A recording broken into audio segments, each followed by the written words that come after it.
Selamat datang di channel Segitiga Asmara.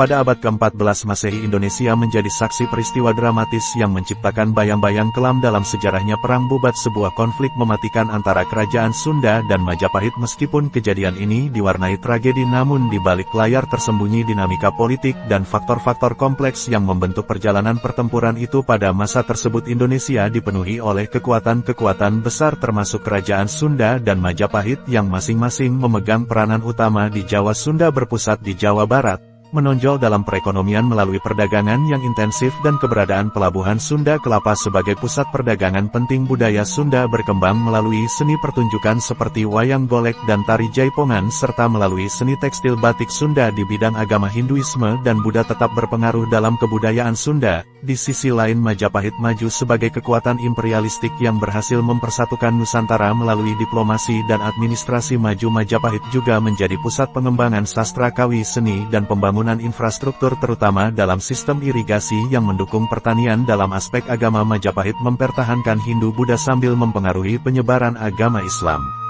Perang Bubat pada tahun 1357 Masehi menyajikan babak baru dalam sejarah Indonesia. Konflik ini melibatkan dua kerajaan besar, Majapahit di bawah Raja Hayam Wuruk dan Sunda di bawah Raja Linggabuana. Akar konflik berasal dari perselisihan politik antara kedua kerajaan, terutama setelah permintaan Raja Hayam Wuruk untuk menikahi Dia Ayu Pitaloka Citra Resmi, putri Raja Linggabuana, diartikan sebagai tanda takluknya Sunda terhadap Majapahit. Pertempuran sengit terjadi di Bubat Trowulan yang mengakibatkan kematian banyak prajurit, bahkan Dia Ayu Pitaloka Citra Resmi turut tewas bunuh diri setelah kekalahan kerajaan Sunda. Peristiwa ini menciptakan ketegangan kerajaan Sunda dan kerajaan Majapahit, serta memberikan dampak signifikan terhadap dinamikatik di Nusantara pada saat itu.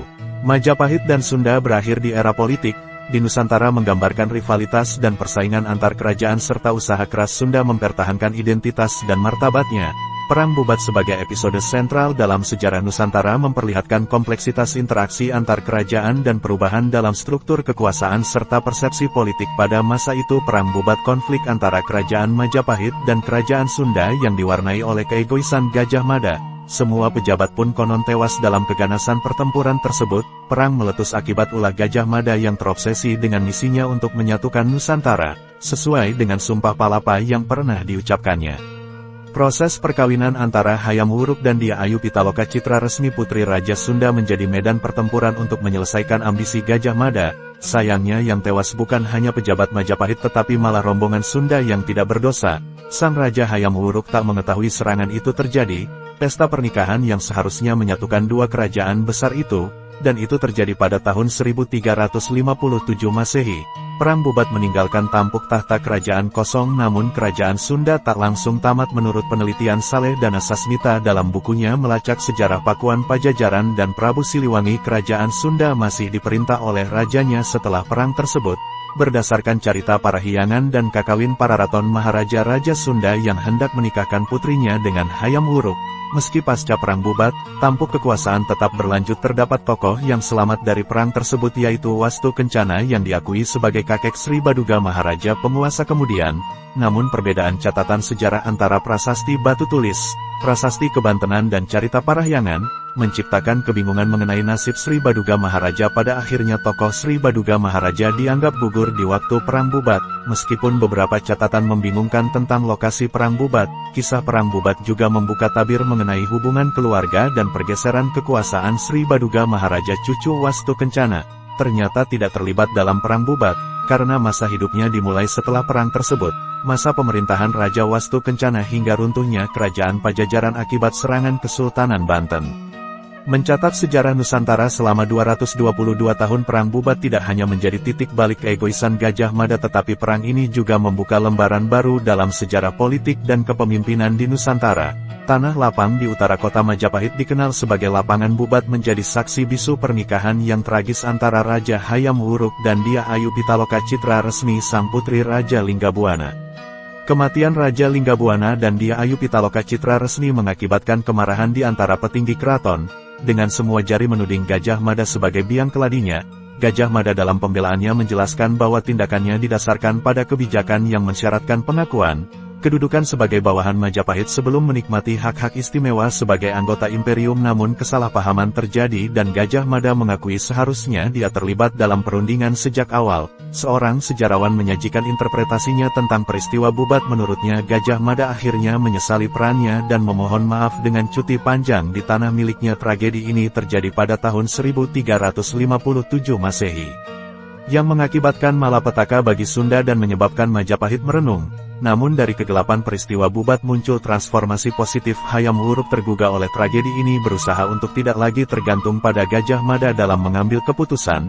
Sulit sebuah sistem pemerintahan baru dicetuskan yang memungkinkan penguasa berperan aktif. Hayam Wuruk melakukan perjalanan ke berbagai daerah untuk memahami isu-isu masyarakat, menunjukkan keterlibatannya yang lebih langsung. Diplomasi pun menjadi alat untuk merekatkan kembali hubungan dengan wilayah bawahannya. Lawatan Hayam Wuruk ke Lamajang seperti yang dijelaskan Selamat Muljana merupakan langkah diplomatik untuk mendekatkan kembali hubungan yang retak. Meskipun tanggapan wilayah tersebut tidak ditemukan dalam Kidung Sundarama, memberikan gambaran tentang pendekatan baru sang Gajah Mada, sementara itu mengalami pasang surut jejaknya setelah Perang Bubat. Raja Hayam Wuruk menyatakan bahwa keluarga raja menyadari bahwa tak seorang pun yang dapat menggantikan Gajah Mada. Kisah tragis ini terungkap dalam Carita Parahyangan, memberikan perspektif yang berbeda dan menarik terkait peristiwa dramatis di lapangan Bubat. Sri Baduga Maharaja yang telah 7 tahun memimpin kerajaan Sunda terkena muslihat saat putrinya akan menikah dengan Raja Hayam Wuruk. Banyak orang yang berangkat mengantar sang putri ke Majapahit, tetapi ironi perang pecah di Majapahit. Menurut arkeolog Agus Aris Munandar, dalam cerita Gajah Mada biografi politik Carita Parahyangan menyalahkan putri Sunda yang memiliki keinginan terlalu besar ingin menikah dengan Raja Hayam Wuruk dari Majapahit. Namun versi ini berbeda dengan sumber lain seperti Pararaton Kidung Sundayana dan Kidung Sunda yang menyebut ambisi Gajah Mada sebagai pemicu tragedi Bubat. Perang Bubat menurut Carita Parahyangan menjadi peristiwa menyedihkan bagi masyarakat Sunda kuno. Terlepas dari perspektif yang berbeda, kisah ini menghadirkan pemahaman baru tentang konflik tersebut, seolah-olah sebuah drama keinginan terlalu besar menjadi katalisator peristiwa tragis yang menciptakan luka mendalam dalam sejarah Bubat. Tetapi apakah Perang Bubat benar-benar terjadi ataukah hanya tambahan dari berbagai sumber sejarah? Meskipun banyak yang menolak keberadaannya, Carita Parahyangan tetap menyajikan gambaran rincin menjadi bagian penting dari kitab Pararaton. Pertanyaan ini bagaimanapun tetap menjadi misteri yang memperkaya keragaman interpretasi. Berdirinya Kerajaan Pajajaran. Pada tahun 1428 Masehi, Sri Baduga Maharaja atau sering disebut Prabu Siliwangi menerima tahta Kerajaan Sunda dan Kerajaan Galuh. Kerajaan Pajajaran mengalami masa kejayaan saat dipimpin oleh Sri Baduga Maharaja Prabu Siliwangi. Tercatat Kerajaan Pajajaran ini memiliki 100.000 prajurit dan 40 pasukan gajah yang dipimpin oleh Sri Baduga Maharaja Prabu Siliwangi. Kerajaan Pajajaran merupakan kerajaan bercorak Hindu yang pernah mendiami tanah Sunda di Jawa Barat. Nama ibu kota dari Kerajaan Pajajaran ini adalah Pakuan yang sekarang menjadi daerah bernama Bogor di wilayah Jawa Barat. Sebenarnya nama Kerajaan Pajajaran merujuk pada dua hal. Pertama, Pajajaran adalah nama pusat pemerintahan raja-raja Kerajaan Sunda. Kedua, Pajajaran adalah awal pemerintahan baru yang dimana dua kerajaan bersaudara yaitu Kerajaan Sunda dan Kerajaan Galuh kembali disatukan di bawah kekuasaan satu raja, sama halnya dengan kerajaan-kerajaan lain yang pernah mendiami Nusantara ini. Kerajaan Pajajaran juga memiliki sejarah dan mulai terbentuknya kerajaan sampai keruntuhan yang dialami Kerajaan Pajajaran. Berikut ulasan singkat mengenai sejarah Kerajaan Pajajaran ini. Diceritakan Kerajaan Pajajaran merupakan kelanjutan dari beberapa kerajaan yang pernah berdiri di tanah Sunda sebelumnya seperti Kerajaan Tarumanegara, Kerajaan Galuh, Kerajaan Kawali, dan Kerajaan Sunda. Berdasarkan prasasti Sang Hyang Tapak pada Kerajaan Pajajaran ini bersama Sri Jaya Bupati. Sri Jaya Bupati mendirikan Kerajaan Pajajaran ini pada tahun 923 Masehi di daerah Pakuan Pajajaran, namun pada saat itu Kerajaan Pajajaran belum resmi jadi kerajaan dan Kerajaan Pajajaran diresmikan pada tahun 1428 Masehi, yaitu disatukannya Kerajaan Galuh dan Kerajaan Sunda. Diceritakan dalam naskah Pajajaran Carita Warugaguru dan Carita Parahyangan, masing-masing dari naskah tersebut punya urutan nama raja-raja Kerajaan Pajajaran yang berbeda. Adapun nama raja-raja yang pernah memerintah Kerajaan Pajajaran sebagai berikut. 1. Sri Baduga Maharaja Prabu Siliwangi, Pangeran Pamanah Rasa, berkuasa dari tahun 1428 Masehi sampai tahun 1521 Masehi. 2. Prabu Surawisesa berkuasa dari tahun 1521 Masehi sampai tahun 1535 Masehi. 3. Ratu Dewata berkuasa dari tahun 1535 Masehi sampai tahun 1543 Masehi. 4. Ratu Sakti berkuasa dari tahun 1543 Masehi sampai tahun 1551 Masehi. 5. Ratu Nilakendra berkuasa dari tahun 1551 Masehi sampai tahun 1567 Masehi. 6. Prabu Rangga Mulia berkuasa dari tahun 1567 Masehi sampai tahun 1579 Masehi. Kerajaan Pajajaran mencapai puncak kejayaan pada saat dipimpin Sri Baduga Maharaja Prabu Siliwangi. Sri Baduga Maharaja Prabu Siliwangi memperlakukan rakyatnya sangat adil dan makmur.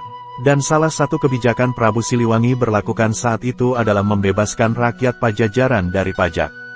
Pada tahun 1579 Masehi awal, keruntuhan kerajaan Pajajaran ditandai dengan diambilnya Watu Gilang dan Palangka Sriwacana alias singgasana kerajaan Pajajaran dari pusat pemerintahannya yang berada di Pakuan. Singgasana itu diambil oleh raja atau pemimpin dari Kesultanan Banten yang bernama Sultan Maulana Yusuf. Pemindahan singgasana itu dilakukan dengan tujuan mau penobatan raja baru di kerajaan Banten. Singgasana tersebut akhirnya dipindahkan ke Surosowan di daerah Banten. Pemindahan singgasana itu juga sekaligus menandai berakhirnya kekuasaan kerajaan Pajajaran. Beberapa pejabat atau orang penting yang tersisa di kerajaan Pajajaran mulai meninggalkan kerajaan Pajajaran dan banyak yang menetap di daerah Kabupaten Lebak, Banten. Di Banten mulai menetap dan menjalani tata cara kehidupan lama dengan aturan yang ketat. Walaupun kerajaan Pajajaran sudah runtuh, namun ada beberapa jejak peninggalan dari kerajaan Pajajaran tersebut. Beberapa peninggalan dari kerajaan Pajajaran yang masih ada seperti naskah Serat Babat Pajajaran. Naskah kuno ini menceritakan silsilah raja-raja kerajaan Pajajaran. Naskah Carita Parahyangan. Naskah kuno ini menceritakan sejarah kerajaan yang pernah berdiri di tanah Sunda dari mulai kerajaan Sunda Galuh sampai keruntuhan kerajaan Pajajaran oleh Kesultanan Banten. Prasasti Batu Tulis Bogor. Prasasti ini dibuat oleh Prabu Surawisesa yang merupakan anak dari Sri Baduga Maharaja Prabu Siliwangi. Prasasti itu menceritakan kekaguman Prabu Surawisesa kepada ayahandanya, Sri Baduga Maharaja Prabu Siliwangi. Prasasti ini tidak sama seperti prasasti Kawali. Orang yang pertama kali mengabarkan tentang prasasti Kawali ini Thomas. Ia merupakan seorang berkebangsaan Inggris yang menjabat gubernur jenderal di Pulau Jawa. Ia dibantu oleh Bupati Sumeneb dari Madura yang bernama Natakusuma. Prasasti Kawali ini berisi tentang suatu harapan untuk masyarakat yang mendiami daerah Kawali mengenai kesejahteraan masyarakat merupakan salah satu syarat untuk menang dalam peperangan. Prasasti Perjanjian Sunda Portugis. Prasasti berbentuk tugu batu ditemukan pada tahun 1918 Masehi di Batavia, Hindia Belanda pada masa kolonial Belanda di Indonesia. Prasasti ini merupakan sebuah tanda perjanjian antara kerajaan Sunda dengan kerajaan Portugis yang dibuat oleh seorang utusan Portugis dari Malaka untuk Raja Samian. Samian artinya adalah Sang Hyang, yaitu Sang Hyang Surawisesa yang menjadi pemimpin Raja Sunda. Prasasti ini sekarang disimpan di Museum Nasional Republik Indonesia Kebun Raya Bogor. Kebun ini berada di daerah Bogor, Jawa Barat. Menurut tulisan yang ada di prasasti Batu Tulis, tempat ini dulunya merupakan hutan yang difungsikan sebagai tempat pemeliharaan jenis kayu langka. Dari peninggalan sejarah yang ada baik dari prasasti maupun naskah kuno barulah dapat ditelusuri jejak kerajaan Pajajaran ini, antara lain mengenai wilayah kerajaan Pajajaran, ibu kota Pakuan Pajajaran, sampai nama raja-raja kerajaan Sunda Pajajaran yang memerintah dari ibu kota Pakuan Pajajaran. Demikianlah ulasan sejarah singkat mengenai perang bubat berdirinya kerajaan Pajajaran, keruntuhan kerajaan Pajajaran sampai peninggalan dari kerajaan Pajajaran. Semoga video ini bisa menghibur dan menambah wawasan saudara mengenai sejarah.